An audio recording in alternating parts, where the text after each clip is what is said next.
فلک آپ کی اجازت سے ذرا ڈاکٹر افشا کی طرف جاؤں گا. پہلے سوال کر لیتے ہیں ان سے. Doctor Afsha, I just want to know, ایک ٹرم انٹروڈیوس ہو گئی ہے کافی عرصے سے, 10-12-15 سال سے, انفرٹیلیٹی. اس انفرٹیلیٹی کو بڑے زاویوں سے, بڑے معنوں سے دیکھا جاتا ہے, اور اس پر بڑا ایک اس لفظ کے اوپر, it's not just a word, یہ بہت بڑا پریشر ہے, بہت بڑا جو ہے وہ ایک ڈپریشن ہے, اور ایک بہت بڑا مسئلہ ہے. یہ انفرٹیلیٹی کو ذرا آسان لفظوں کے اندر ہمارے جو نیولی میرڈ کپلز ہیں ان کو, اور جو خواتین اس وقت زیادہ تر دیکھ رہی ہیں, ان کو ذرا سمجھائیے گا کہ یہ ہے کیا.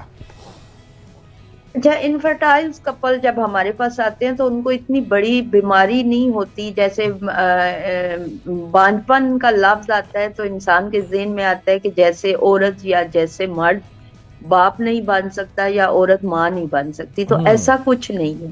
یہ چھوٹے چھوٹے پرابلمز ہوتے ہیں. جیسے کسی خواتین کو ہم جب انڈر آبزرویشن کرتے ہیں تو ان کا سمپل ایگوولیشن نہیں ہو رہا ہوتا, اور کچھ تھوڑا سا میڈیکیشن سے وہ ٹھیک ہو جاتا ہے, ایگوولیشن ہونا شروع ہو جاتا ہے.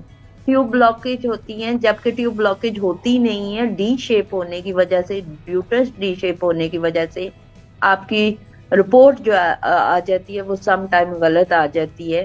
تو یہ پرابلم ہوتی ہے. پھر عورتوں میں اگر ہارمونز کا کوئی ایشو ہو, جیسے کہ ٹیسٹیرون لیول بہت زیادہ بڑھ جائے, تو وہ بھی ایشو ہوتے ہیں کہ ہمارا انڈا نہیں بن رہا ہوتا بیضہ دانی میں. تو اس طرح ہم ان چھوٹی چھوٹی پرابلمز کا شکار ہوتے ہیں, اور یہ ٹریٹمنٹ کرنے کے بعد ٹھیک ہو جاتی ہیں. لیکن ہمارے معاشرے کا یہ المیہ ہے کہ ہم ڈاکٹر سے اتنی پیچیدہ بیماریاں ڈسکس نہیں کرتے, یا ہم زیادہ تر اپنے آپ کو دم درود, یہ جو میں جس پلیٹ فارم پہ بیٹھی ہوئی ہوں یہاں پہ لوگ زیادہ تر کوشش کرتے ہیں کہ گھریلو کوئی ٹوٹکوں سے ٹھیک ہو جائے.